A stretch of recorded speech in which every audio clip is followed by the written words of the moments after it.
getting some breaking developments coming in. We're understanding there has been a cybersecurity breach by military officials on WhatsApp. A fresh round of cyber attacks has been reported at India's premier medical facility. Now, there's been a sudden spike in cyber attacks being reported from China. Investigations revealed that the attack was carried out by hackers from China and Hong Kong. Hackers based in China attempted over 40,000 cyber attacks on India's. Been fresh cyber attacks against the Indian Army, a Pakistan-based group.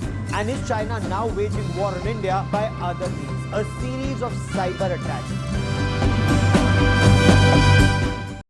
Hello guys, welcome to another video of Indian techno. Guys, आज हम बात करने जा रहे हैं माया operating system के बारे में। आई नो आप में से बहुत से लोग सोच रहे होंगे कि ये कौन सा ऑपरेटिंग सिस्टम आ गया है। Guys, let me tell you, ये नया ऑपरेटिंग सिस्टम हमारे देश भारत ने डेवलप किया है। यह एक कदम आत्मनिर्भर भारत की ओर भी है। अभी कुछ दिनों पहले इंडिया के डिफेंस मिनिस्ट्री ने अनाउंस किया था कि भारत अब सभी सरकारी विभागों के कंप्यूटर्स में जो भी इंटरनेट से कनेक्टेड है उनमें इंडियन मेड ऑपरेटिंग सिस्टम को इंस्टॉल करेगा। भारत को ये कदम इसलिए भी उठाना पड़ा क्योंकि कुछ सालों से साइबर अटैक्स जैसे मैलवेयर एंड रैंसमवेयर अटैक्स काफी तेजी से और ज्यादा खतरनाक तरीके से हो गए हैं। लेकिन आप सब सोच रहे होंगे कि ये Maya operating system Windows operating system से कैसे अलग है, ये कैसे हमारे गवर्नमेंट और मिलिट्री सेक्टर्स को फायदा देगा और इसे बनाया किसने है। इन सब बातों को आज हम यहाँ डिस्कस करेंगे। ईयर 2019, जब कोविड ने सारी दुनिया को हिला के रखा था, काफी प्राइवेट कंपनीज और गवर्नमेंट एजेंसीज ने अपने एम्प्लॉयज को वर्क फ्रॉम होम दे दिया था।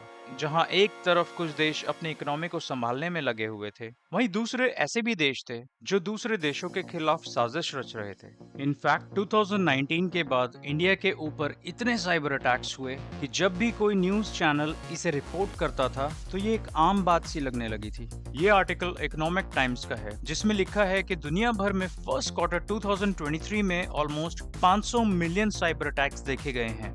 चेक पॉइंट, जो एक अमेरिकन इजरायली सॉफ्टवेयर कंपनी है, रिपोर्ट करती है कि दुनिया भर में होने वाले साइबर अटैक्स में एक शार्प स्पाइक देखा गया है, जिसमें से इंडिया के ऊपर सबसे ज्यादा साइबर अटैक देखे गए हैं। एक दूसरी रिपोर्ट मेंशन करती है कि मुंबई में रहने वाले जो लोग हैं उनके ऊपर साल 2013 से लेकर जून 2023 के बीच में 615 करोड़ का फ्रॉड हुआ था, जिसमें से 264 करोड़ तो बस 2019 से 2021 पैंडेमिक के दौरान हुआ था।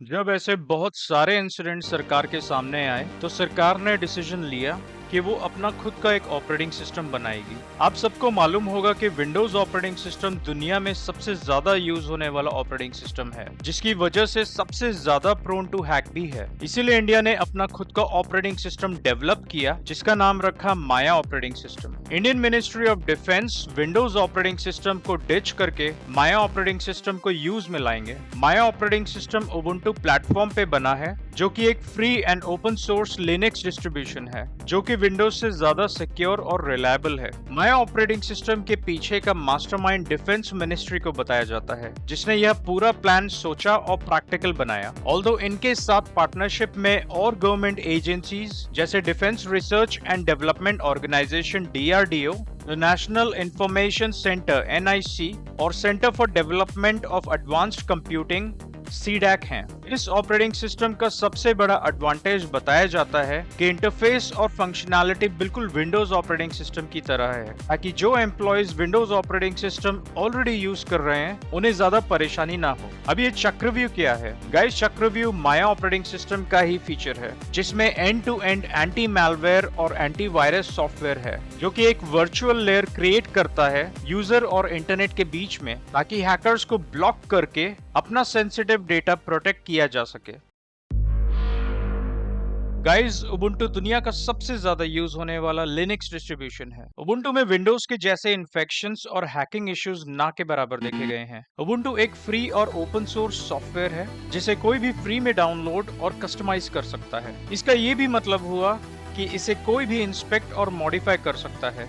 उबुंटू में बिल्ट इन फायरवॉल भी है, जो कि एक स्ट्रिक्ट परमिशन सिस्टम है और रेगुलर सिक्योरिटी अपडेट्स के साथ पोटेंशियल थ्रेट से बचाता है। गवर्नमेंट को माया ऑपरेटिंग सिस्टम की नीड तब महसूस हुई जब 2021 में इंडिया में काफी सारे साइबर अटैक्स हुए, जहां इंडिया के काफी सारे इंस्टीट्यूशंस और डिफेंस सिस्टम्स को टारगेट बनाया गया। वैसे तो ये आइडिया 2022 में ही इंडियन गवर्नमेंट के दिमाग में चल रहा था, लेकिन माया ऑपरेटिंग सिस्टम पिछले सिर्फ 6 महीनों में डेवलप किया गया है। माया ऑपरेटिंग सिस्टम के डेवलपमेंट में गवर्नमेंट टीम्स के अलावा सॉफ्टवेयर कंपनीज और एकेडमिक इंस्टीट्यूशंस ने भी अपना योगदान दिया है। माया ऑपरेटिंग सिस्टम को हमारे आर्म्ड फोर्सेज में भी यूज किया जाएगा, जहां इंडियन नेवी ने पहले से ही सॉफ्टवेयर के लिए हाँ कह दी है और इंडियन आर्मी और इंडियन एयरफोर्स इस पर विचार कर रहे हैं। माया एक संस्कृत शब्द है जिसका मतलब इल्यूजन होता है। इसका ये भी मतलब हुआ कि माया ऑपरेटिंग सिस्टम अपने यूजर और इंटरनेट के बीच में एक ऐसा लेयर क्रिएट करता है जो कि एक इल्यूजन की तरह होता है, जिसमें अगर कोई भी इसे हैक करने की कोशिश करेगा उसे ये तो लगेगा कि वो हैक कर रहा है, बट एक्चुअली वो एक चक्रव्यूह होगा। और यहीं पे चक्रव्यूह भी एक संस्कृत शब्द है जो महाभारत से इंस्पायर हुआ है, जिसे हमारी एंशिएंट इंडियन मिलिट्री फॉर्मेशन में इस्तेमाल किया जाता था ताकि दुश्मन एक गोल मेज या चक्रव्यूह में फंस जाए, जिसमें घुसना तो काफी आसान होता है लेकिन उसमें से निकलना बहुत ही ज्यादा मुश्किल। सो हमारा माया ऑपरेटिंग सिस्टम,